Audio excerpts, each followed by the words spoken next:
because at this point in time, this is 21st century, Machiavellian politicking should be on the decline.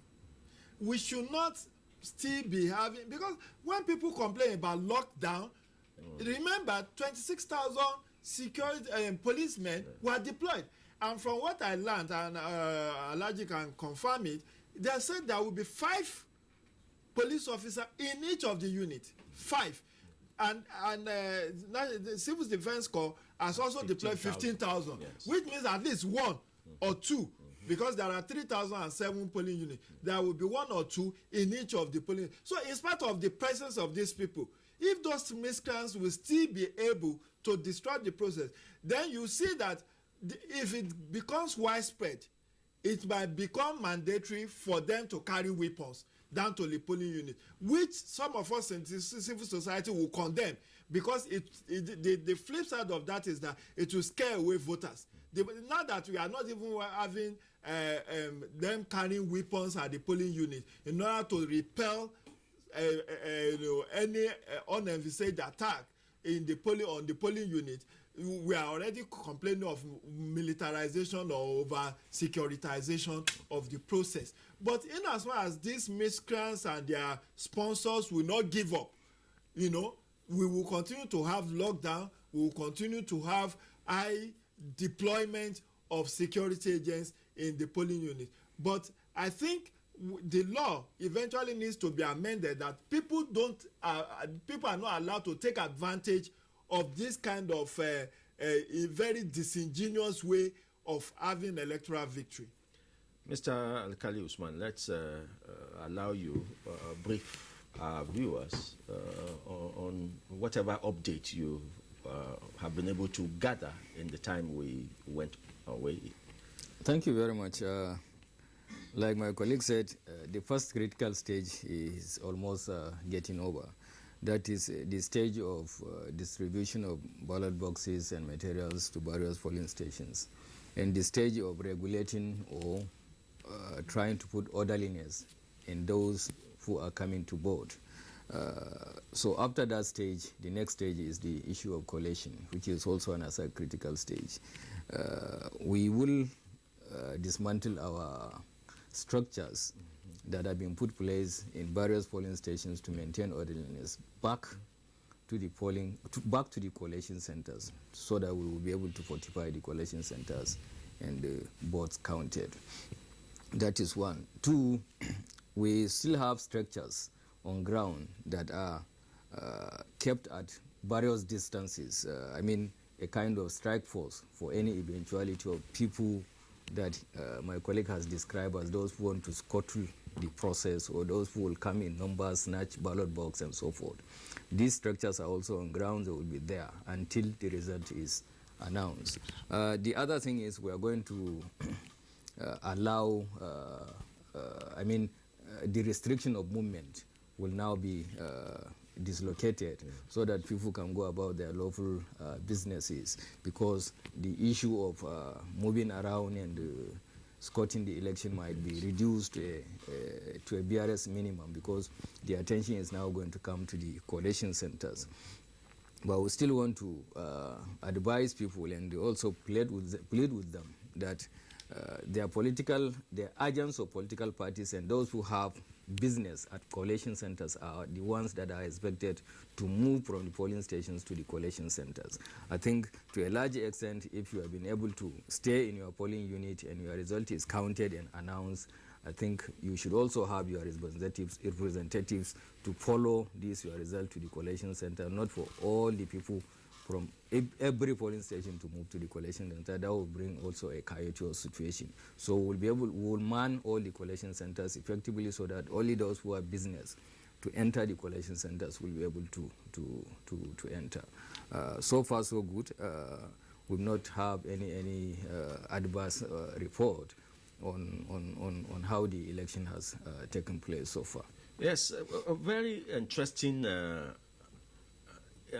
topic we are getting into now. All the processes of elections are very critical. Even the pre-voting process, and I will tell you that, distribution of materials, very critical.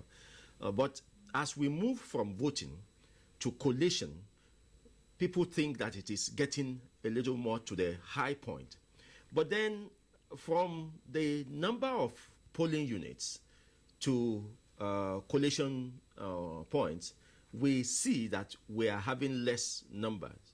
The polling units are more in number than collation units. Should that be an advantage in terms of monitoring? Because before you had a scattered thing, now you are getting condensed. Should that be an advantage? Very well, it is an advantage because the policing is now easier. Okay. You are manning a particular place where the collation is taking place. This time around, you have minimum places to man, so you have more personnel to put, even if it is one-on-one. It may be matched. Okay. Like he said, it is a civil duty. It is not a responsibility that you will, we may be civil, we will be civil, but at the same time firm. But disability is being taken into granted in most instances, especially by political talks, who knew that you have less force to use if they come in great number and cause chaos. And now, Mr. Osazeuzi, please give us a picture of what it could be like collecting results, particularly from the River Rand area. I'm asking this question because it filtered to me, and I've not confirmed, it's not official, that INEC is looking at the possibility of having results that are announced at the polling units transmitted to the collation centers, and you can begin to work while these people transport themselves physically because of the terrain. How does that work? Well, we must follow the procedures as outlined in the Electoral Act. We are guided by the legal provisions, and legal provisions are such that you must take the what we call it EC8A, those are the polling unit results, to the RA, Registration Area or Ward Collation Center, to be collected, and from there to the Local Government Collation Center. So we must abide by that because that's the guideline. But we must also check things. We've found in the past that, for example, as you said, in the riverine areas, maybe at times vessels taking staff, materials and staff and resources to the ward or area collation center or the local government are sometimes hijacked. Yes. But we're foolish to do that because we have a system of result transmission which we use to verify the results from the polling units, which also, in the situation room in Abuja, we are aware of what is going on exactly with the votes and everything else. So hijacking or disrupting at that stage will do nobody any good because there are other ways in which we use to get the results. We give to party agents, we give to the police, we give to security agents, and we also paste in the last place in the polling unit. So it's counterproductive. It just will not. It's not worth the effort. Let me put it that way. But no, this is the way laid down in the architecture as provided by the Electoral Act. We comply with that, but we also have other safeguards to audit and confirm what has been brought, the integrity and authenticity of what's being brought to the collation centers. The beauty of our election deciding studios, as in the case of Ondo Decides, is that while we have authorities here in Abuja from the headquarters, we also have authorities right down there on the ground in the state where the election is taking place, and in this case, Ondo State, Akure. Ameze is a lady who would be leading us into the things that are on the ground there. And so we're going to go over to Akure's Ondo Decide studio for updates on what is on the ground. Thank you very much, Femi. I must say I am luckier than you are because I have fresh guests in the studio, and they will be doing justice to some of the issues that have been raised and will be coming up in the process of this discussion here in Ondo Decides studio. Well, permit me to remind us that the clock is ticking and the pendulum is swinging, and hopefully in a few hours, the leader whom the people of Ondo State have vested their interest and trust this time around will be on his way to occupying the most coveted seat of governance in the Sunshine State. Who will the electorate make their sunshine this time? Is it the man who wants the will of the people to be the overriding interest, or the man who wants the alleged unprofitable status quo to be sustained? The answer is just a few hours away. way. I am Ameze Igiebo Anyari. Welcome to Ondo Decides in Akure. For a start, I'd like to introduce our guests, and they are from my far right, Mr. Adedayo Adedeji, who is the Deputy Registrar at Adekunle Ajasin University, Akumba. You're welcome, sir. Thank you very much, and good afternoon, viewers. And I also have Chris Ademola Ajakaye. He's a legal practitioner. He's very much on ground. Welcome, sir. Thank you very much, sir, for having me. Okay, before we get into the nitty-gritty of the discussion, first I'd like to inform you that we will be looking deeply at the economic potentials of the state, that these very strong contenders are equaling to occupy the seat of governance in the state, on those states that we are talking about right now. I'd like to bring us a situation report from the field, as brought to us by Moses Amodu. He has told us that accreditation and voting exercise commenced as scheduled in all the polling units visited by NTA News in Ondo and its environs. The people of the area described the exercise as peaceful, and he also has a report that the APC gubernatorial candidate Oluwarotimi Akeredolu SAN has cast his vote. We'll just go to the studios now, the MCR, I beg your pardon, and take that report. When some of the polling units visited, the people were on queue waiting for their accreditation and voting. The APC governorship candidate, Mr. Oluwarotimi Akeredolu, who voted at Unit 6, Ward 5, Ijebu 2, Owo, advised the people to cast their votes and remain calm. So far, I've not had any information on violence yet. But I've been addressed several times. That they should remain calm. They should remain calm. This is an election that a number of us can claim we have worked, and most of you followed us. We have worked. Generally, there were sufficient voting materials in all the polling units visited. From Owo, Moses Amodu, NTA News. We also have another situation report from Ondo East and West local government areas. The exercise was smooth and peaceful except for issues of card readers which malfunctioned in some polling units. And Doris Olumoko reports that the governor of the state, Dr. Olusegun Mimiko, also experienced a delay in voting due to the card reader issues. But I understand that that was sorted out not too long into when the process started. For now, let's go to the MCRA again for that situation report. At Unit 20, Ward 7, Yaba, Ondo, where the governor, Dr. Olusegun Mimiko, and some members of his family cast their votes, there was a large turnout of voters. The governor complained of delay in the process. Well, you just observed that there was something wrong with the card reader here. I couldn't recognize my thumb impression, so they had to use the incident form.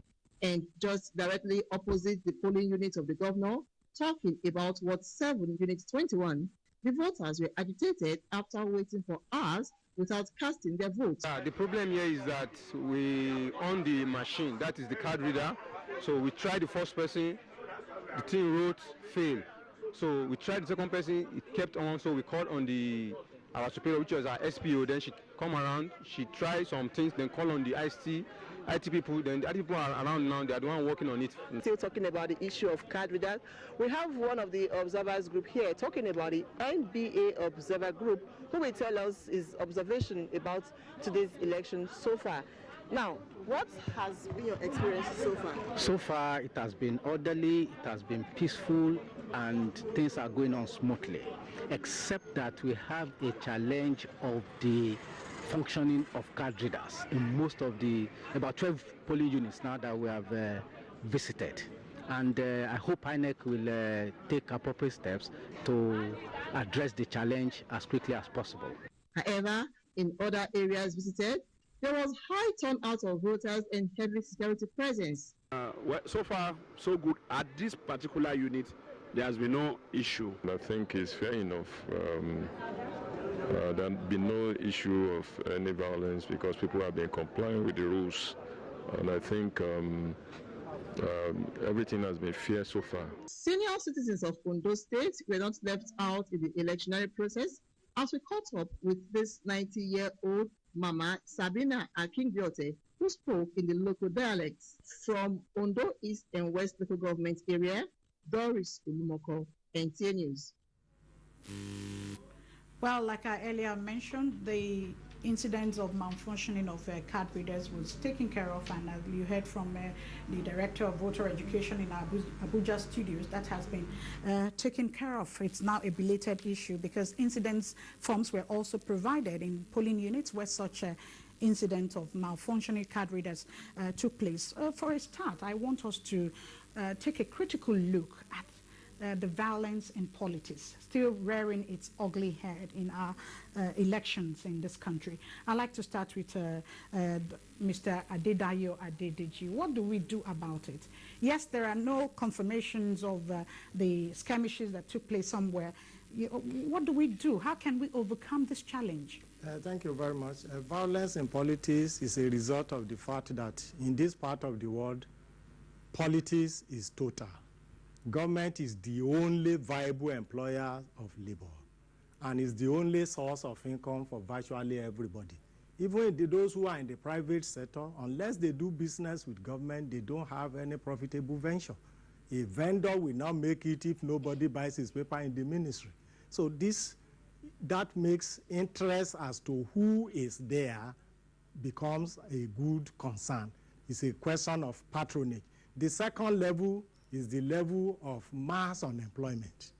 The issue of mass unemployment, some people can die for just 1,000 naira. And so, because they are very gullible, once they give them that kind of money, they are not even going to bother about their life.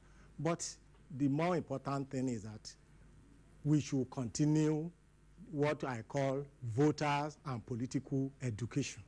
When everybody is knowledgeable enough, and the man who wants to be a thug, if he's properly guided, he is told and is aware of the fact that he is also qualified to be the president of the nation, he will not want to go and die for a councillor.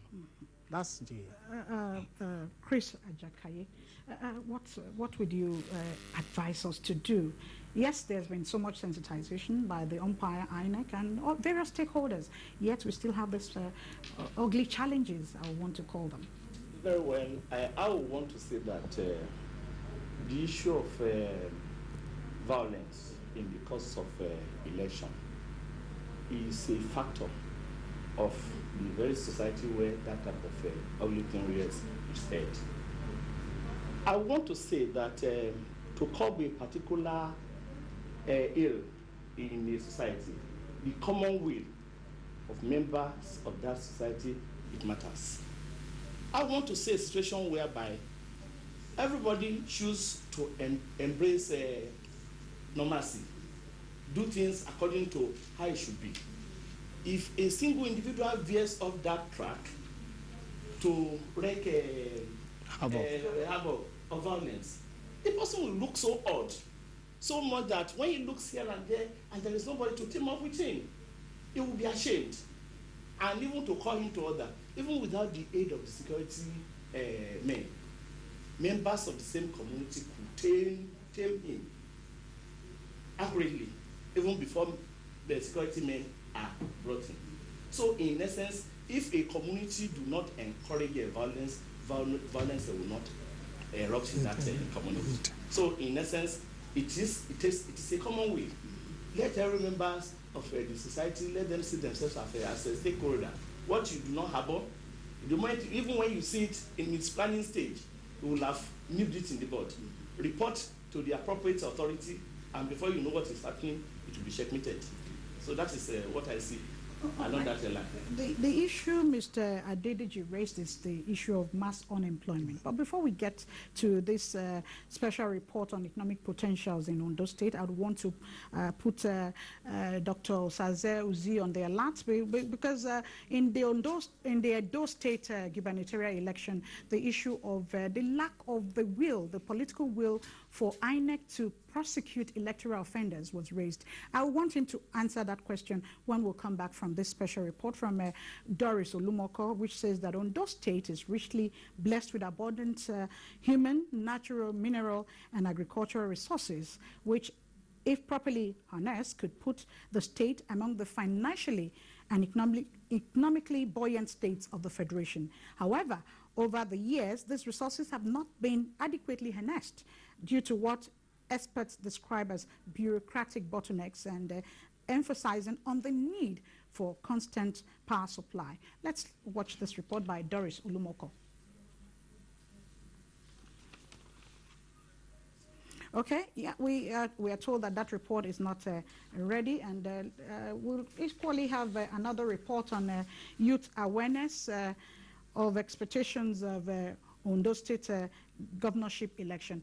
If we can quickly go over to Abuja now, let's Dr. Oluwole answer to this question. Why is it that it seems very, very impossible or a Herculean task for electoral offenders in the country to be prosecuted? Thank you very much. It's such that you specifically mentioned those states. Fortunately, there are not too many offenders that were apprehended, but quite a number of them were. It's a complex issue dealing with lots of nuances to it. First of all, in Kano, more than 40-something people 2 months ago who were involved in electoral malpractice were apprehended, charged to court. The police, in conjunction with INEC in conjunction with the police, prosecuted those. They were given prison sentences with options of fine. So it's not to say that these things don't happen or there is no political will to prosecute, but there are challenges. INEC has a duty to prosecute offenders, but it has no powers to arrest, it has no powers to investigate, so it must rely on other agencies. Now, these other agencies have that responsibility, but very often you apprehend people, but others who are witnesses don't come there to make statements. And when they do make statements, when it comes to prosecuting, you don't find these people willing to follow up, because it's not an instant mix kind of situation. You have to arrest the people, you have to carry out an investigation. And carry out the investigation, people must be willing to make statements which they are prepared to defend in court. But very often after election day, people are no longer as interested as they should be. So that's the nitty-gritty of it. The administrative procedures that must be followed are like that. If the police arrest and when they obtain statements from these suspects, they now have to charge them to court. And usually it's not on the same day that you get to court that hearing starts. Although even if hearing is summary, you probably have to arrest them, they'll be granted bail, and then given a date, clear the convenient date for the courts to carry on with the prosecution of that matter. Very often, it's not so much the political will, but the will of those who are affected to come out and say, yes, I saw this man or this person do this or do that. They cannot, and the judicial process, unfortunately, takes a bit of time in this country. So we have to look at the administration of justice system, not just for electoral justice, but in a broader sense. And the Commission is quite determined to prosecute as many as it can. Get the basic foundations for prosecution. Not point prosecuting people if you cannot get a conviction. And if you charge people to court and witnesses are not willing to follow it up, then you cannot convict them. They will probably be discharged. That is why the Commission is at the forefront of saying, look, maybe we need agencies to be empowered or a separate commission to be created, dealing in the same way as we've dealt with corruption and economic crimes, to deal with the prosecution of electoral offenders. Not only should they have powers to arrest, powers to investigate, but also powers to prosecute. And they should be well-resourced, well-funded to carry out this function. And in any case, it's not so much the foot soldiers that we're after, but we're after the brains, the people who send them out. That is so critical. But very often you don't get that. That nexus is often broken. For one reason or another, you really don't get the brains behind that. And that I think, is the next challenge we have to address in the electoral process.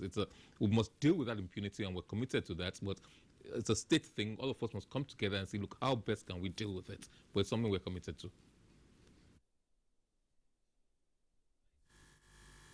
Thank you very much, Osaze Oluwole Uzi, Director of Voter Education. It's Cherry News. It shows that the stakeholders will go back to the drawing board and fathom a way out of this ugly trend in our politics.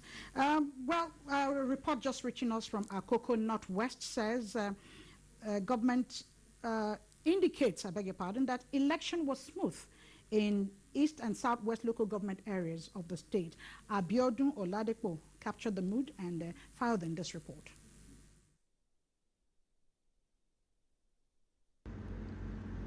Election materials got to the 167 polling centers in Akoko Northwest local government as early as 7 in the morning.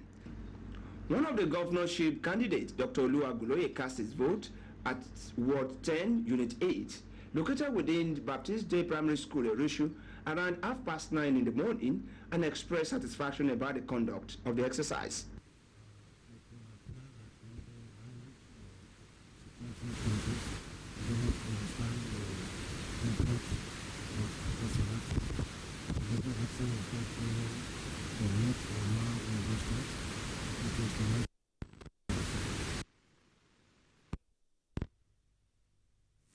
Apologies for the poor audio quality in that report. We have another report that has just come in.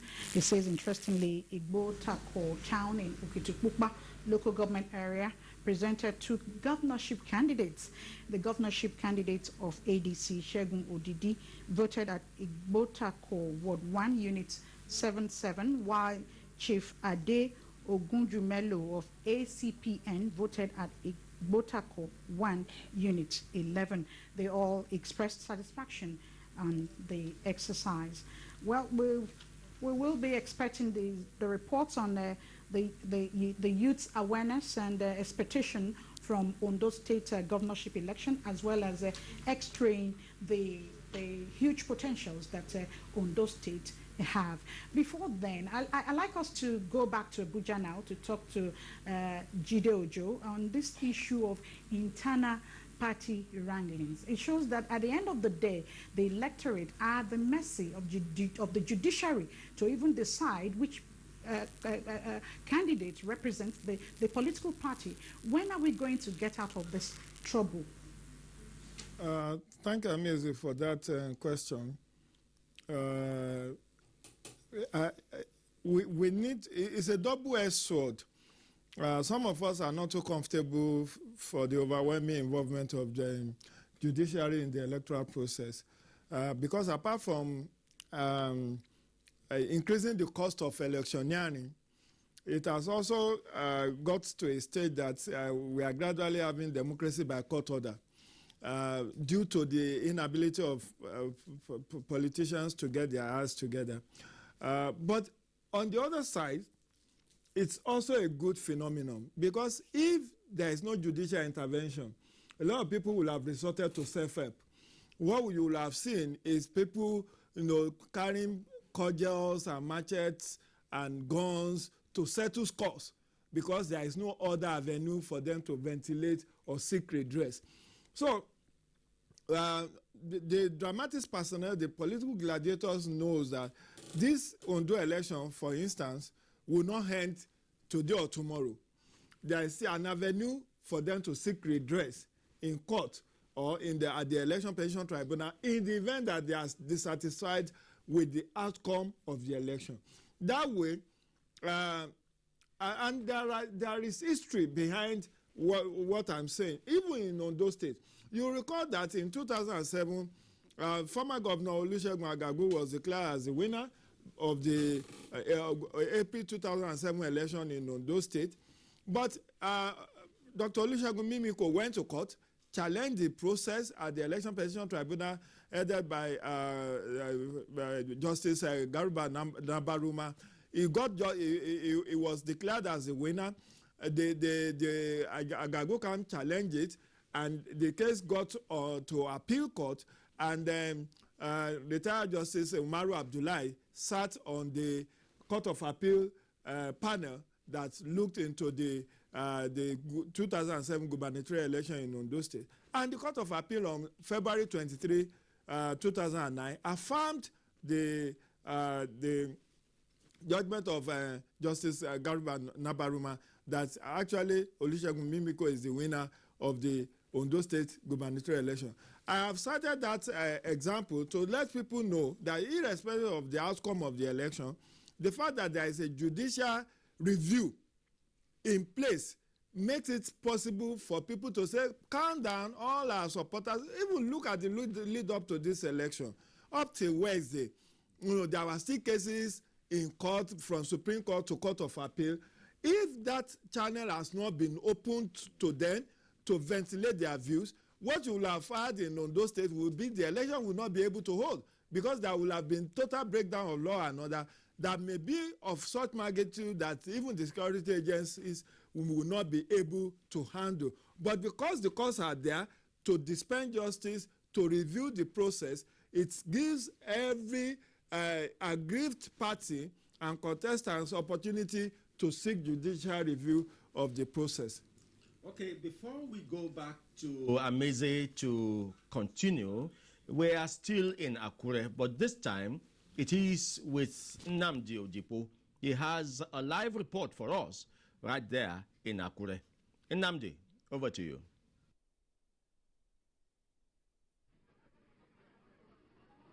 Yes, well, Femi, indeed, it's been a progressive exercise, I dare say. We are somewhere in the Ondo road axis of Akure, the state's capital, and right behind me is a polling unit where we've just witnessed early sorting and counting of votes. Actually, this is indicative of what is happening across the state's capital, early sorting and counting of votes at the polling unit level. This is quite progressive, like I did say earlier, and we expect that from the polling unit, these votes, sorted votes, would move to the local government level, where there would be a collation at the local government level before the votes would eventually move to the state level, that is the state headquarters of the Independent National Electoral Commission, where it will culminate in the final stage of today's exercise, Femi. Okay, how widespread are these collations in other places? I'm sure, yes, that is a unit you are monitoring, but then I trust that you have driven around town. How is it like in other parts of the town?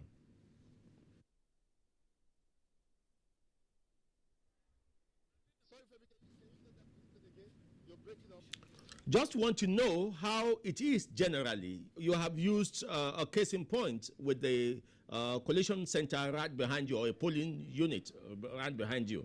But give us a larger picture of what it is about this time. You are live on television now, and so people want to know how Akure is about this time. People going back to their houses, or people waiting for the counting to be done. We just want to have a picture of what's happening there in Akure at this time, real time.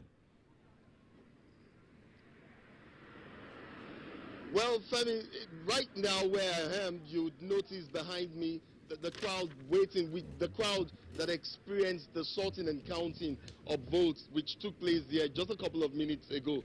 Well, this was also the scenario. The same scenario played out in a couple of polling units that we visited earlier before we stopped here. We noticed the people, voters who participated in the exercise, waiting behind to witness the sorting and counting of votes at the polling station units. Well, we do expect that after this takes place at the polling unit, the voters will eventually leave and perhaps go home and await reports from the various agents at the local government collation centers, I think, Femi. Thank you, Nnamdi. I'm sure we'll be back with you. Very soon, I can predict that you'll move from that to another collation center, so that we'll see part of the process before it's dark. But then let's inform you that just like other governorship candidates, the governorship candidate for Alliance for Democracy, Mr. Olushola Oke, has also cast his vote at the Ilaje local government area in Ondo State. We are following happenings all there around, but then we have not taken off the cameras from you, Ameze. We'll return to you for more analysis from your studio.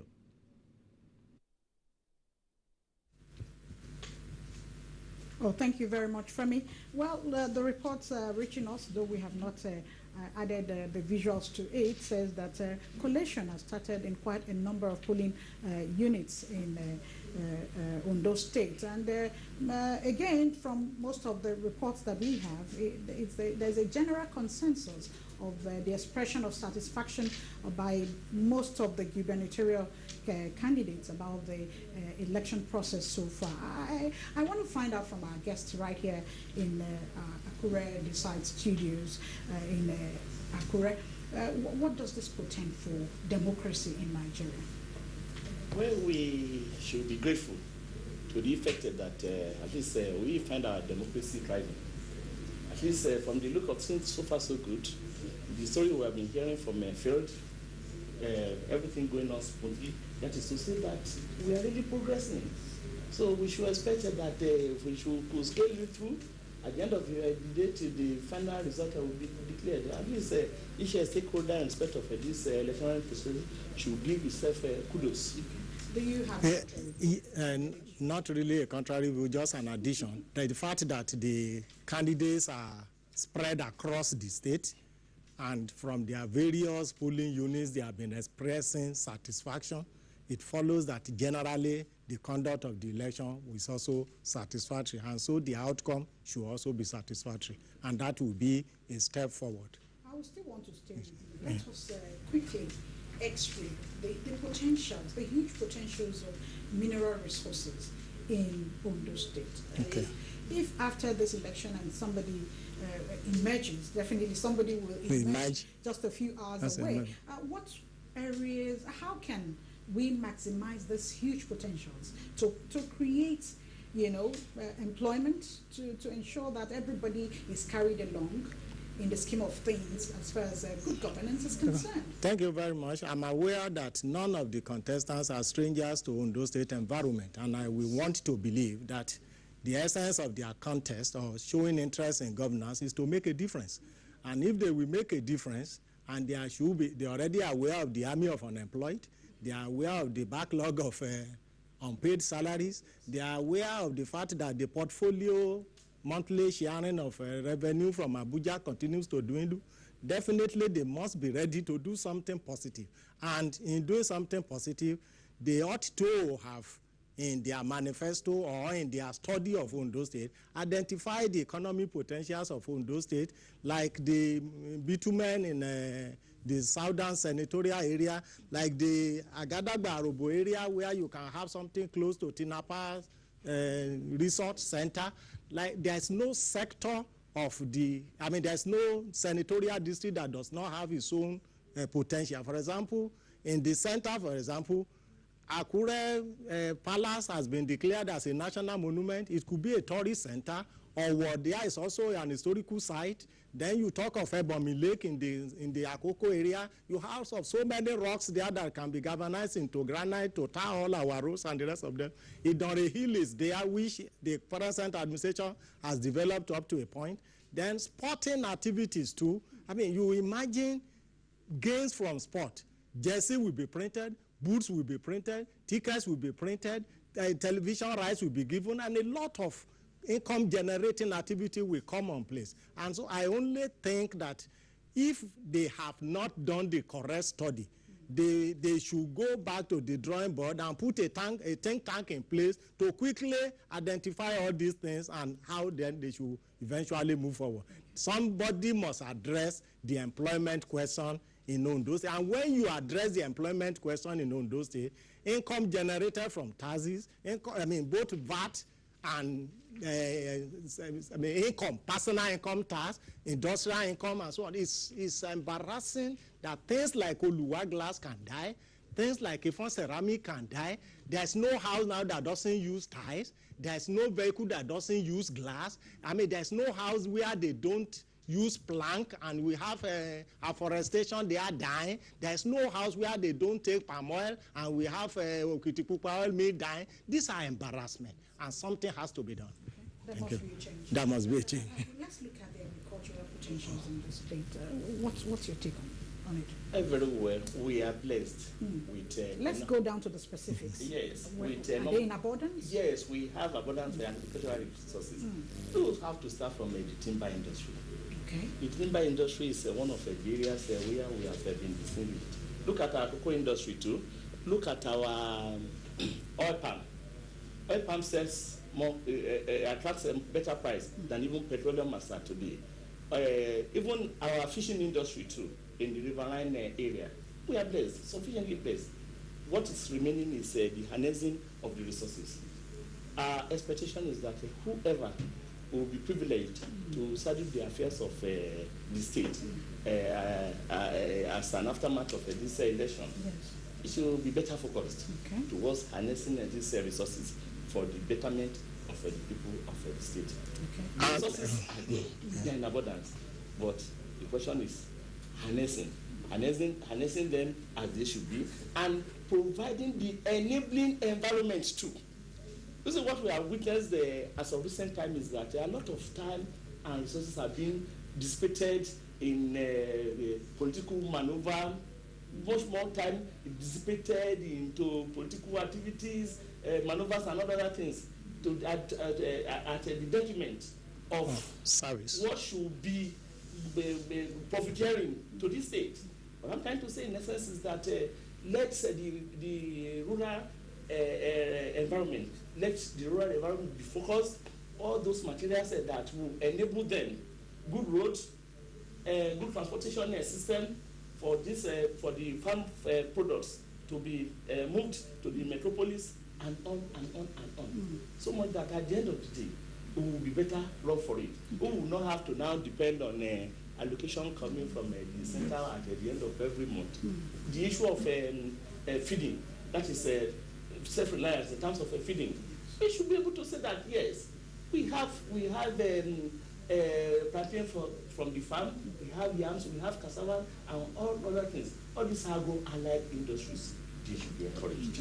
I want to recall that recently we've been talking so much about economic diversification through agriculture, through tourism.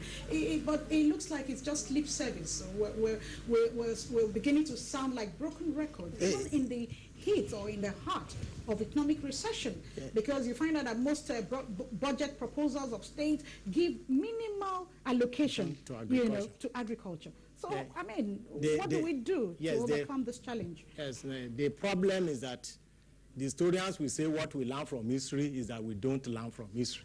If we have opportunity to learn from history, we will note, for example, that the First Republic was a huge success because virtually all the regions harnessed the agricultural potentials. In the western region, Awolowo harnessed the agricultural potential to the point that even when federal government was paying 2 shillings as minimum wage, western region was paying 2.25 pence. So that they were even paying more than the federal government. But these days, we will be talking of federal government announcing minimum wage and states saying that they cannot pay as much as that. We will also note that in the north then, Ahmadu Bello harnessed the groundnut potential of the north. We will also note that Azikwe harnessed the palm oil potential of the east, to the point that Malaysia as a country came to the east to take away palm nut, and they call it Tree of Life. And amazingly, last year, we imported $4 billion palm oil from Malaysia that came to Nigeria to pick the nut. So we should stop this lip service to agriculture. Is the way to go. In fact, a nation that cannot feed itself is a wasted generation. God forbid, we are into international politics. And supposing we play into the hands of an enemy who decides to poison our rice, and we are bringing in the rice and every people, I mean, and any other items like that, food items, we import all of them, and we are dependent. We export comfort to them. Even come to look at we export comfort to China in terms of telephone, and we ask China to come and build our rail lines. So agriculture is the way to go, and anybody who wants to make a breakthrough should definitely be serious about it. So how do we not advocate regional or geopolitical development? How can the interest of the governors and the followers be made to understand the way to go? How can we do that? The common idea is that charity begins at home. Whatever we do, I think what is most important is that how do individuals really ally itself to the stream? That is to the state stream. The local government stream first, the state stream, then the national, the regional stream, then the national stream. If individuals will remain focused, a farmer should be a farmer. be in your farm, don't go on about polythinking. That is what is common on Saturday. You see people, you ask a young man, what do? He will tell you he's a politician. A politician without skill? So it's nonsense. Now, I think the state governors, they have so much task to do. A state that wants to distinguish itself in agricultural development should start from opening up of a rural environment. How do you open up a rural environment? You open up roads, you connect it with electricity. Then when you encourage people to go to rural environment, before now we used to have a farmhouse. If you have farmhouse and so many other things, there will be less loss for people now to want to move to the metropolis for what they have with ease in rural environments. So, and with that, it will start along that line. And if a particular state is renowned for being distinguished in agricultural development, that type of a state will now be the envy of the neighbors. So much that at the end of the day, there will now be what we call competition. Competition will now flow into the national stream, and at the end of the day, we will really say that yes, we have been able to attain that feat in terms of agricultural development that will give us what it takes to be able to feed ourselves in Nigeria. Not only feeding ourselves, we we'll also have something to take out that can earn us the foreign exchange, scarce foreign exchange as of today. Okay, thank you, Chris Ajakaye. You are on to Ondo Decide Studios in Akure. I'm told that we have to briefly take a break for the 3 o'clock news, and we'll be right back. Discussion will continue from Ondo Decide Studios. Thank you. Yes, it is. So we shall be taking a 30 minutes break for now for NTA News 24 to take its news, and the other channels would do their regular programs. And then we shall be back at 3:30 to continue looking at the situation in Ondo State.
Former Cuban leader Fidel Castro dies at 90.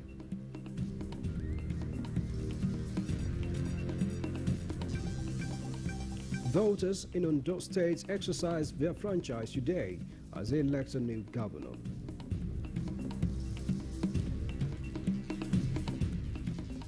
President Buhari says no deceitful projects and figures will be injected into the 2017 budget as experienced in the 2016 budget.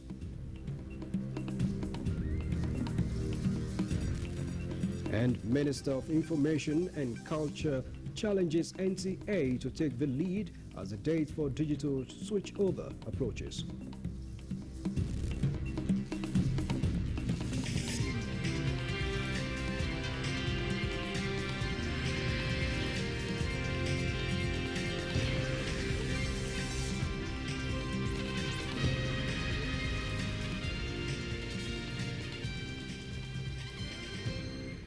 Hello, this is NTA News 24. Thanks for joining us on the news desk at 3. I'm Musbat and Wahab to guide you on the news. President Muhammadu Buhari has received with profound sadness the news of the death of Cuba's longest-serving president and revolutionary icon, former President Fidel Castro. A statement by the Special Advisor to the President on Media and Publicity, Femi Adesina, says, on behalf of the federal government, President Buhari offers deepest condolences to Cuban President Raul Castro and the people of Cuba on the death of the legendary leader who passionately served his people and for almost half a century.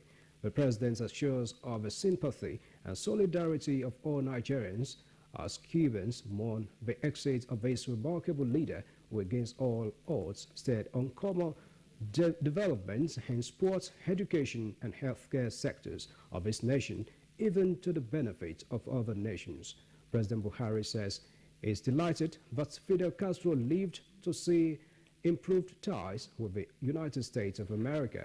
As a great friend to Africa, countries in the global south and the non-aligned movements, President Buhari believes that Castro's place in history is assured given his sustained successful commitments and towering role in the liberation and anti-colonialism struggles in Africa. The Nigerian leader says his prayer and thoughts are with Castro's family, friends and many admirers as they go through this period of national mourning and exit of a true admired selfless global leader. Cuba's former president Fidel Castro passed on at the age of 90. Castro led a rebel army to victory in Cuba, embraced Soviet-style communism, and defied the power of 10 United States of America's presidents during his half-a-century rule. Oyeyemi Ajayi of our foreign desk takes a look at the man Fidel Castro and his legacy. Death was announced at 10 p.m. on Friday by his younger brother and the current serving president of Cuba, Raul Castro. Raul ended the announcement by shouting the revolutionary slogan, "Towards victory always." Falleció el comandante en jefe de la revolución cubana, Fidel Castro Ruz. Castro's reign over the island nation, 90 miles from Florida, was marked by the U.S.-backed Bay of Pigs invasion in 1961 and the Cuban Missile Crisis a year later that brought the world to the brink of nuclear war. The bearded revolutionary, who survived a crippling U.S. trade embargo as well as dozens, possibly hundreds, of assassination plots, died 10 years after ill health forced him to hand power over to Raul. Castro overcame imprisonment at the hands of dictator Fulgencio Batista, exile in Mexico, and a disastrous start to his rebellion before triumphantly riding into Havana in July 1959 to become, at age 32, the youngest leader in Latin America. The American people, I think, is good people. But the American authorities? Yes, they have not to charge with the guilty of all the lies that publicity tell to them. The people of the United States is good people. Harlem people is wonderful people. United States people is very good people. For decades, he served as an inspiration and source of support to revolutionaries from Latin America to Africa. His commitment to socialism was unwavering, though his power finally began to fade in May 2006 when a gastrointestinal ailment forced him to hand over the presidency to Raul in 2008. provisionally at first and then permanently. His defiant image lingered long after he gave up his trademark Cohiba cigars for health reasons, and his tall frame grew stooped. Desaparezca la filosofía del despojo y habrá desaparecido la filosofía de la guerra. Desaparezcan las colonias. Desaparezca la explotación de los países por los monopolios. Y entonces la humanidad habrá alcanzado una verdadera etapa de progreso. He survived long enough to see Raul Castro negotiate an opening with U.S. President Barack Obama on December 17, 2014, when Washington and Havana announced they would move to restore diplomatic ties for the first time since they were severed in 1961. Castro attended Jesuit schools, then the University of Havana, where he received law and social science degrees. In retirement, Castro voiced unwavering support as Raul slowly but deliberately enacted sweeping changes to the Marxist system he had built. Fidel Castro was born August 13, 1926, in eastern Cuba's sugar country, where his Spanish immigrant father worked first recruiting labor for U.S. sugar companies and later built up a prosperous plantation of his own. Oyeyemi Ajayi, NTA News. That's the end of the legend in Cuba. Now, coming back home, voters in Ondo State are exercising their franchise today as they elect a new governor that will take over from Olusegun Mimiko, whose tenure expires in February 2017. Our correspondent, Nnamdi Odipo, now joins us live for an update on the election. Nnamdi, thanks for joining us. Tell us, what is the situation like now in Akure, where you are?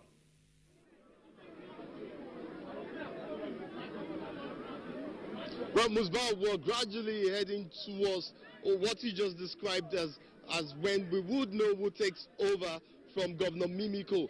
Actually, that stage considered very, very critical. The stage where sorting and counting of votes take place at the polling unit level. Well, we've had a couple of polling units already announced results, already sorted, counted, and written down their results at this level. We visited between 6 and 12. We've been there just about 6 and 12 polling units where we've witnessed this take place firsthand.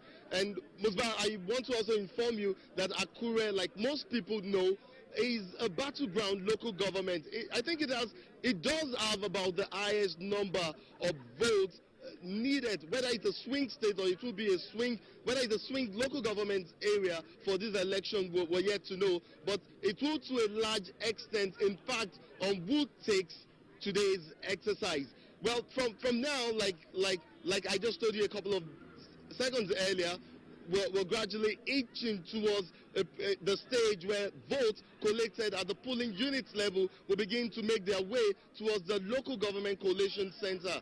From these local government collation centers, they would eventually make their way to the state collation center, which is situated at the state headquarters of the Independent National Electoral Commission. That, of course, will be the culmination of the counting and of the collation and counting exercise, after which we would know who wins these exercises as well. Good. You just let us know that the collation has started in Akure, where you are. What that means the election went on smoothly. Tell us about the turnout of electorate in Akure, and as well as the security arrangement there.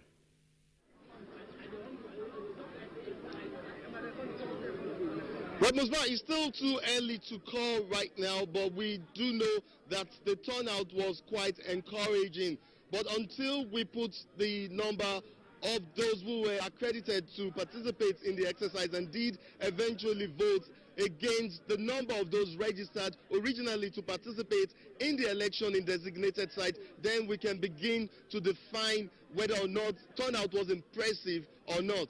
But Musbah, let me just quickly tell you that we've also gotten reports from outside of Akure, the state's capital. We've gotten reports from some parts of the state like Ondo South, Ondo North, senatorial districts where we do know that there was also an impressive turnout of voters. We know that women, particularly the women folk and the aged, came out to participate in these exercises. Well, the turnout for young people in Akure has been quite encouraging as well, where Akure, the young people took ownership of the exercise and did come out to participate. Thank you so much, Nnamdi. We expect more updates from you in our subsequent bulletins. Nnamdi Odipo there, one of our correspondents covering the governorship election going on in Ondo State. Now we'll keep you abreast of happenings in the state as the events unfold. Let's go to other stories now. President Muhammadu Buhari has vowed to ensure that under his watch, the deceitful projects and figures are no longer injected into the nation's budgetary provisions as experienced in the 2016 budget. The president stated this during while receiving in audience members of the Good Governance Support Group on Solidarity visit. State House correspondent Adamu Sambo has the details. President Muhammadu Buhari, who described the distortions that happened to the 2016 budget as embarrassing, told his guests that the 2017 budget is being awaited in the Federal Executive Council, and as he puts it, any sign of padding anywhere will be removed. His administration, he said, stands by its pre-election promises of securing the country, reviving the economy, and fighting corruption, but wondered why some people are deliberately turning blind eye to the nation's prevailing realities. He insists that with the present economic situation in the country, it cannot be business as usual.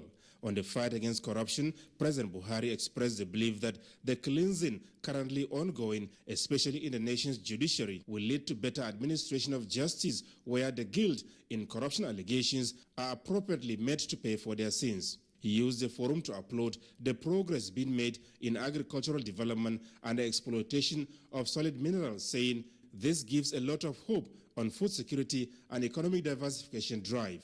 The president also spoke on the violence that attend recent elections in the country, saying Nigerians should have passed the stage in which people are beheaded and killed because of who occupies certain offices, as witnessed in Kogi, Bayelsa, and Rivers states.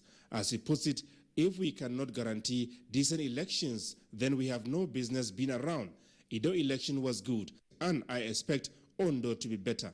Mr. Chukwuemeka Nwajuba, who spoke on behalf of the Good Governance Support Group, said the Buhari administration has succeeded to a large extent on the security and anti-corruption front, saying there are positive signs that the economy will soon experience a turnaround. Some members of the group spoke to newsmen. We make observations on what is happening on security, the economy, corruptions, and all the topical issues in this country. He appreciated our inputs and he promises to take appropriate action where possible. Mr. President said what he's doing is to do prudent management of the resources on hand and trying to plan on how to close up the infrastructure deficit. Like the Mambila project is targeted at 4,000 megawatts of electricity, which is higher than what we have presently. And it is also going to irrigate thousands of hectares of land for agricultural purposes. The East-West Road, for instance, had not been completed. In that loan package is $500 million to complete the East-West Road because it cuts across the nerve center of the Niger Delta region. Mr. President is concerned about the Niger Delta region. For him, the borrowing is not for himself. It is for the Nigerian people.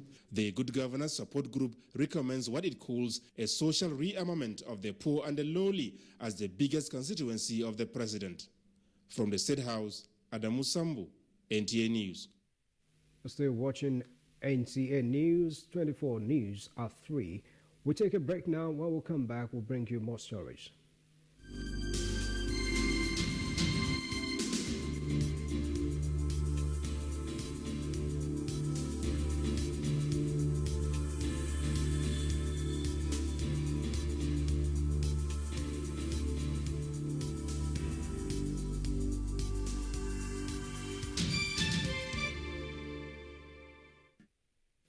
report just coming to us says the federal government has announced plans to provide manufacturers and traders in Anambra State access to funds at low interest rates. Vice President Yemi Osinbajo stated this during a meeting with importers and traders in the state at the Governor's Lodge, Oka, of a capital of Anambra State. Benson Osadebe has the report. Meeting, which was held at the instance of Governor Willie Obiano, was attended by the Minister of Labour and Employment, Dr. Chris Ngige, his Women Affairs counterpart, Mrs. Aisha Hassan, and captains of industry. Vice President Osinbajo, who identified Anambra State as the hotbed of industrial and commercial activities in the country, said the initiative is in line with the policy of President Muhammadu Buhari's administration to engage in backward integration, so as to reduce the nation's dependence on importation. Professor Osinbajo says the central bank will work out modalities for the funds to be provided. 30% of our foreign exchange is spent on importing refined petroleum. So if we're able to deal with that, because we're trying to do work the refineries at the moment, all our refineries we're bringing in new investments in those refineries, so that we can produce refined petroleum locally. If we can do that, 30% of petroleum, 30% of our foreign exchange is free for manufacturers and for industry. The Vice President announced that all negotiations between the federal government and the Niger Delta leaders to end the bombing and bring the country's oil production capacity back to normal is yielding results. Governor Willie Obiano explained that the state government is partnering with the manufacturing sector because of its strategic role in boosting the state's gross domestic product through wealth creation and employment generation. Apart from the ones I could do readily as the governor of the state, we found out that there are some I could not do on my own without the assistance of the federal government. So we articulated the points that you made, and I took it to Abuja and met with the Vice President, who immediately promised to visit, to see for himself, and that's exactly what is done today. Industrialists at the meeting raised concern over difficulty in movement of cash and activation of the Onitsha inland port. His Excellency, with his power, and there is somebody that listened well. I think this visit will bring the success and the hope for us. The meeting wrapped up the industrial tower by the Vice President in Anambra State. From the Governor's Lodge, Amobia, Benson Osadebe, NTA News. And as Nigeria and the United Arab Emirates seek to build closer relationship and economic ties, Vice President Yemi Osinbajo left for Abu Dhabi on the invitation of the Crown Prince of Abu Dhabi, who is also the Deputy Commander-in-Chief of United Arab Emirates Armed Forces, His Highness Sheikh Mohammed bin Zayed. He is representing President Muhammadu Buhari as special guest at the 8th race of the Grand Prize of Union Airways Formula One, organized by Abu Dhabi Holding this weekend. Considered as the biggest international sporting event in the Middle East, the race attracts wide global attention and the presence of several heads of states and governments from across the world. President Buhari held bilateral discussions with the Crown Prince during his visit to the UAE earlier this year, securing a number of agreements and offers of assistance from the Emirates, including helping in the Northeast with re-establishment of livelihood for IDPs, while in Abu Dhabi, vice presidents will hold follow-up bilateral discussions on this offer and other issues of mutual economic and diplomatic concerns. A statement by the senior special assistant to the vice president on media and publicity, Laolu Akande, says Professor Osinbajo is accompanied by his wife, Dolapo Osinbajo, and the Minister of State for Foreign Affairs, Mrs. Khadija Bukau Ibrahim. He left Abuja this afternoon and is expected back on Sunday. Senate President Bukola Saraki says Nigeria must translate towards green growth development since oil cannot sustain the country anymore. National Assembly correspondent Waziri Zian reports that Bukola Saraki stated this at a Green Economy Lecture Series an award in Abuja. Shortly after being awarded with the 2016 Nigerian Green Economy Award, the Senate President said available data shows that Nigeria can generate over 3 million jobs annually in the renewable energy industry. I personally pledge to continue working for Nigerians using our legislative powers to initiate and pass appropriate legislation towards our work on sustainable and efficient energy. Also speaking, Minister of Environment Amina Mohammed reiterated the need for Nigeria to think out of the box and transit towards green growth pathway. President Buhari's bold and decisive commitment and the adoption of the Paris Agreement, particularly pledging our nationally determined contributions, where Nigeria intends to reduce its emissions by 20% by 2020 and 45% conditionally by 2030, with support from the international community. From the National Assembly, Wazir Zayan, NTA News. The House of Representatives has urged the Nigerian police force to make the welfare of its officers and men a priority. This was at a public hearing by the House ad hoc committee investigating alleged corruption involving insurance companies and some government establishments. National Assembly correspondent Ignatius Nkwo reports. The committee was particularly concerned about the complaint by some retired and family members of dead police officers of delay and non-payment of their entitlements. We're going to do a full-page advert inviting all affected men and women of Nigerian police who had been injured or families who are affected by disabilities or death and whose claims are still pending. And that they should raise, even some are already coming in. Assistant Commissioner of Police Isiaku Mohammed gave an insight into the various types of insurance policies entered into by the Nigerian police force. So we have group personal accident insurance cover, which was introduced in 2002.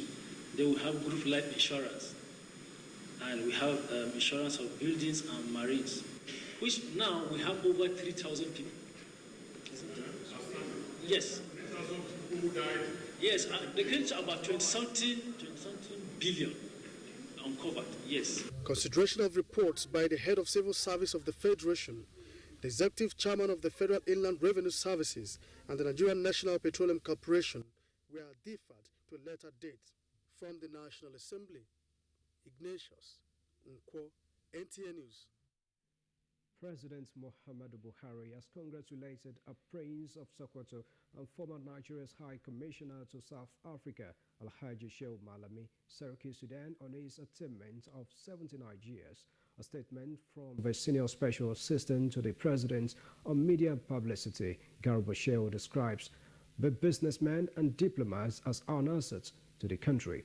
The statement further says Nigeria will remain ever grateful to the Seriki Sudan for his years for public service and for his continued support to humanitarian causes, even as he ages gracefully, adding that the elder statesman deserves all the attention and accolades is receiving on the attainment of his milestone. The president prayed to Allah to grant Alhaji Shehu Malami more years and good health for the benefit of his family in particular and the nation in general. With the 2017 digital switchover on the horizon, the Minister of Information and Culture, Lai Mohammed, has challenged the Nigerian Television Authority, NTA, to be at the forefront of new, better and focused broadcasting. The Minister stated this at a retreat for the management of the authority. Dennis Adegunloye reports. The minister said that under his watch, repositioning the NTA is top on his agenda, hence describing the retreat as an opportunity to self-critique and analyze. He said an important part of the process is the constructive exchanges, which will go a long way in taking the authority to the next level of service delivery. My vision is that by the time, in the next 24 months, without any argument, we should be the #1 station in this country and by extension of Africa. An appropriate and right balance, Lai Mohammed says, should be achieved between being a government organization and appealing to the viewer. How do we convince Nigerians that we are back, or we're on the way back to being number one? We must really let people know we are credible. We're not just, we're a government organization, we're not a government organ. Oh, we support government, of course, yes. But we also know that at the end of the day, our first obligation is also to Nigerians, to our viewers. It's the viewers that determine how good we are, not the government. Director General of the NTA, Yakubu Ibn Mohammed, said since the NTA can be restored to its former glory, his tenure will ensure all hands will be on deck to achieve this objective. This kind of event gives one a reason to be happy about how proactive and forward-looking our system is becoming, especially as we battle with obvious impediments bedeviling our practice.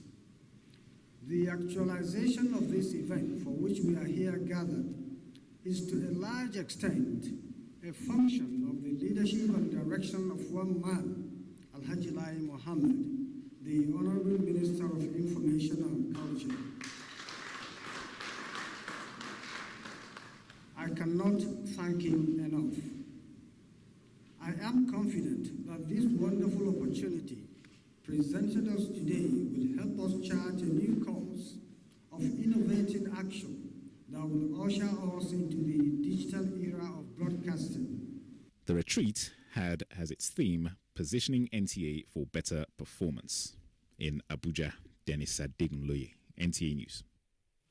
We're talking sport now. Nigeria women assistant coach NTA is confident us again at 6 for another one. And Musbad and Wahab, thanks for watching it.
We welcome you back to Ondo Decides on the network service of the Nigerian Television Authority, where we're doing a combination of voter education, looking at happenings in the voting process for the governorship election of Ondo State. Now, talking about voter education, Mr. Osaze Uzi, even from the reporters, we find a mix-up. Give us the sequence of the how votes are conveyed after voting. Thank you. After the voting, we now have to declare results in the polling units.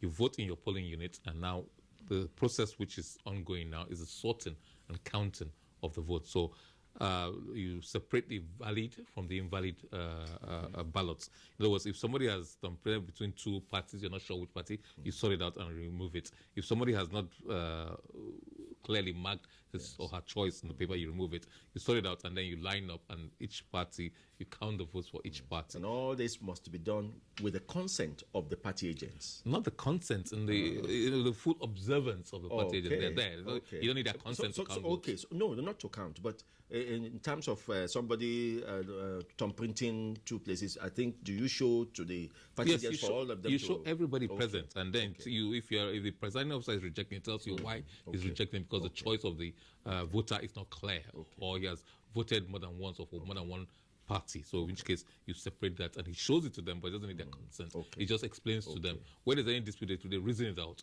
and then he separates that, and then he enters the results into a form stating how many votes each party has scored, and then he declares the result and pastes the copy of that result in the polling unit, and then gives a copy to each of the party agents present and to the policeman policewoman who's present, and then it is taken for collation. Now, in each polling unit, they have a cluster of units into a ward level, election area level, in which case you now enter those results, the aggregate of those results from all the polling units in that particular area into this result form. The collated first level of collation, the EC8B result collation form for the RA, for the ward.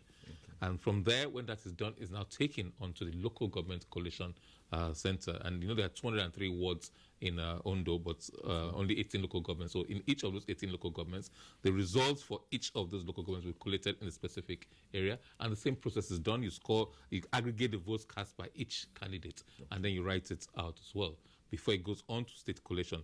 Now, there's a misconception, especially it happened in Edo, and we hope that we'll clear the air here that suspension was there was a suspension of collection of results. It wasn't so. A lot of the time, the news media, including the NTA, are at the state collation level. In Edo, we decided to wait for an aggregate several of those local governments to be there, most of local governments before we commenced the process. Now, after local government collation, they go to the state collation center. But late into the night, collation was still going on, because you cannot complete the exercise until you've gotten all the unit results for the ward and all the ward results for the local government, and all then the local government will now collate at the central level, the state collation center. That is where the returning officer will now make a declaration as to who the winner is, if a clear-cut winner emerges at the end of the day, who has satisfied all the legal requirements. In the governorship election, like the presidential election, it is not sufficient that you score the highest number of valid votes cast. You must also score at least 25% in each of 2/3 of the local government area. So each Ondo is unique in one way, in the sense that it has 6 local governments per senatorial zone. You have 3 senatorial zones, and they are equally divided. Spread. Yes, well spread, and and so you must score at least 25%. Apart from scoring the majority of lawful votes cast, you must also score 25% of the votes in 2/3 in 12 local governments. If no person does that, or if the person who scores the majority of votes cast does not get that spread, then they will have to go for what we call a runoff election between the two leading candidates within 7 days of the declaration of results. So a result will be declared, but no return will be made until we go for a runoff. That's the process. You've had, Mr. Osman, you have had this very beautiful process. Very well. Is there any part of this process where the police is absorbed? Your duties had started in the morning. In fact, before the morning, like I said, we're escorting the ballot papers, the materials, and of course it has started with you keeping the peace. But when people begin to go home and you are left, what is left for the police to do? Well, we still maintain ground. Our duty and responsibilities starts with the INEC, and does not even end when INEC ends their own. So, in other words, we have to observe post-election mood and see if the atmosphere is calm for us to stand down. So our duty is not even when INEC ends its own. Mr. Ojo, as an analyst, you have observed this thing. You're not just an analyst, you also have observed, physically sometimes. Is there any of these processes that you think can be frog-leaped? Frog-leaped? Yes. No. Leapfrog or frog-leaped or whichever. You can't jump you can't skip any of the processes. Election is a very methodical exercise. And any attempt to skip any of the processes can be very counterproductive. In fact, even as little as omission of name of a party on a ballot can lead to the nullification of the result of that election. So INEC has to take it slow and steady, has to be very meticulous, because we have even gotten to the very most critical stage, which is collation. And from observation report, it is the weakest link, so to speak, because the level of vigilance at that level is reduced. It's left to the party agents and maybe few election observers who may deploy to polling units. And as at that level, human error sometimes, because of fatigue, you know, this is an exercise. Remember, many of these people slept at rack. They didn't sleep in their homes. And having worked all day, and it's a chain, it's handover of batting from one level to the other. As we speak now, as many polling units are rounding off with sorting, counting, and announcement of results, they are proceeding to World Collation Center. Their job will not be done until that World Collation, they are done at the World Collation Center. That's when they could be discharged and say, okay, you can go. Then the chain will move from the World Collation Center to local government collation center, from local government collation center to state collation center. And so any of these processes cannot be skipped, because even the final level, after the announcement, if any of the 28 candidates have met the basic requirement, there must be a return, which is declaration of a winner. If that is not done, that single line of saying, having satisfied all the conditions, is hereby requirement of the law. Is a requirement of law. If that pronouncement is not made, the election is inchoate, and no winner. Because you know that is what we have in 1993 during the June 12 election. Many people knew what the results were, but because it was truncated, the announcement was truncated. Even though the announcement was truncated, don't forget, everybody that was party agents already knew what the results were with them.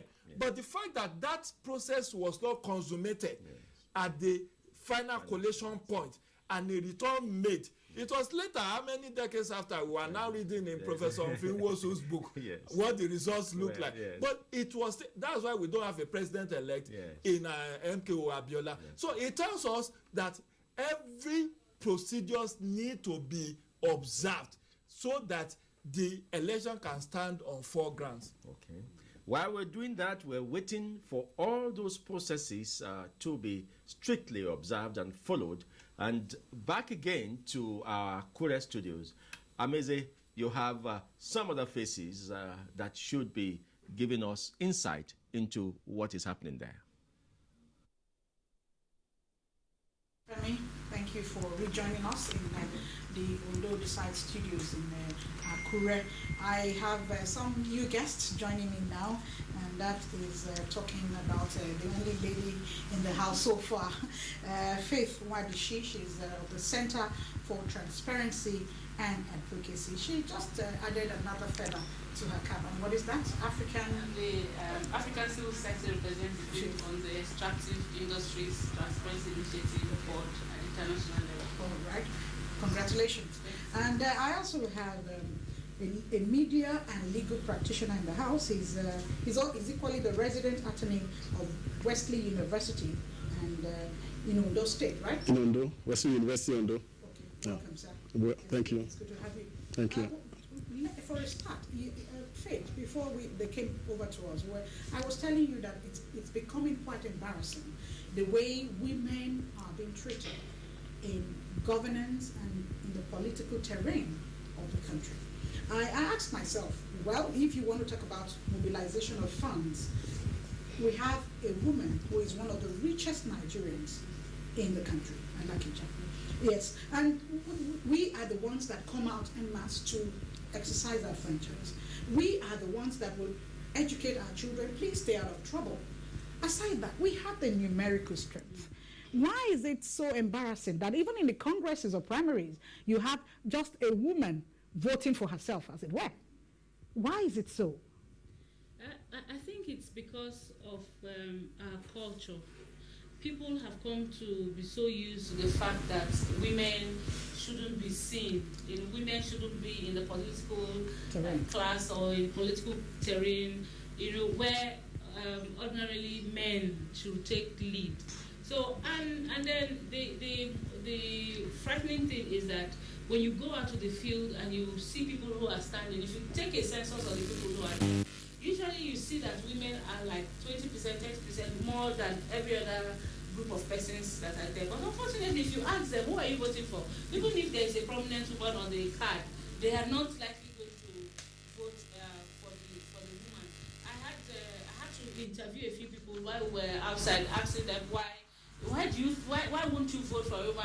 And I'm asking them, who are the female aspirants that you have? They can't even mention one female aspirant that they have. So it means that they are not really interested in voting for women. But like you said, it is women who actually put people in office. And so we need to come back to strategize.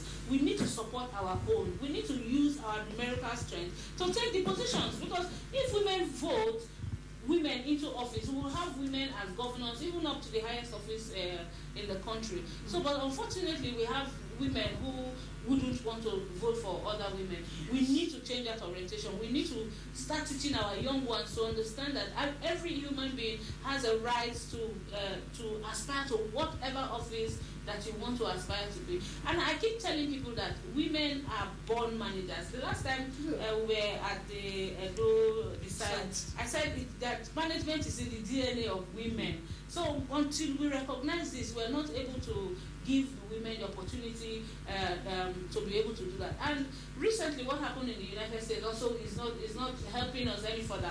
A lot of people have gone out to say, oh, if they can't do it in the US, why should you come to say we should do it in Nigeria? For Christ's sake, Nigeria is a big brother of Africa. Why can't we blaze the trail? Why can't we show the world how to do it? In fact, in Africa, for instance, in Liberia, there's a female president, and she has done very well.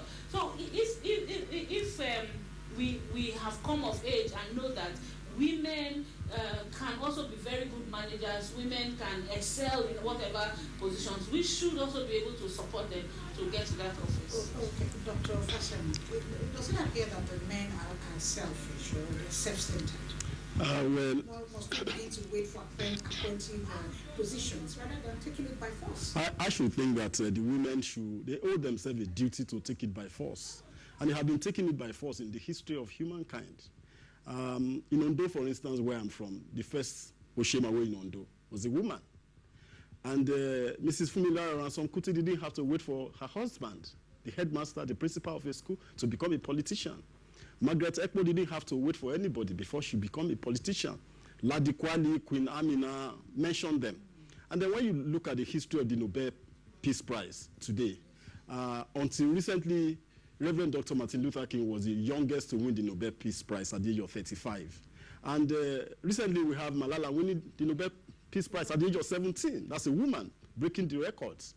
And you saw the outing of, and of all the people that have won the Nobel Peace Prize while on the seat of presidency in the world, only Barack Obama and Salif Johnson. Salif Johnson is a woman. And so when people come up with the excuse that she's a woman, therefore you can understand, I find it difficult to want to buy into the idea. And then when you read the political philosophy enunciated in the works of people like Nawar al-Saadawi, Women at Point Zero, it's high time women began to actually take the bulls by the horns. Nobody's going to give anything to anybody. We saw what happened in the American campaign, in which Hillary Clinton was there for everybody, was savvy for everybody. Everybody saw it. Everybody saw charm. They saw politics. They saw articulation. They saw eloquence. They saw what it takes for a woman, for a person to become a president of America. And the world was actually waiting for Hillary Clinton presidency in 21st century. There was no doubt about that. Whether it turns out to be that she won the election or not, it's a different kettle of fish. And so when you look at the history of, in America, for instance, the first black to win the Nobel Prize in literature was a woman, Toni Morrison, author of Tar Baby. And so there are lots of people, there are lots of achievement that women have made. And so the philosophy of people like Chinwezu, who argue in his book, The Anatomy of Female Power, a patriarchal dissection of matriarchy, is that women tend to pretend that they are being oppressed, whereas they've actually been oppressing the man. So I think that, yes, I think that it's high time they began to really look ahead and making sure they got it. At the last presidential debate in 2015, a professor, the only woman who contested the election was a professor. And she began, I was there at Abuja. And when she wanted to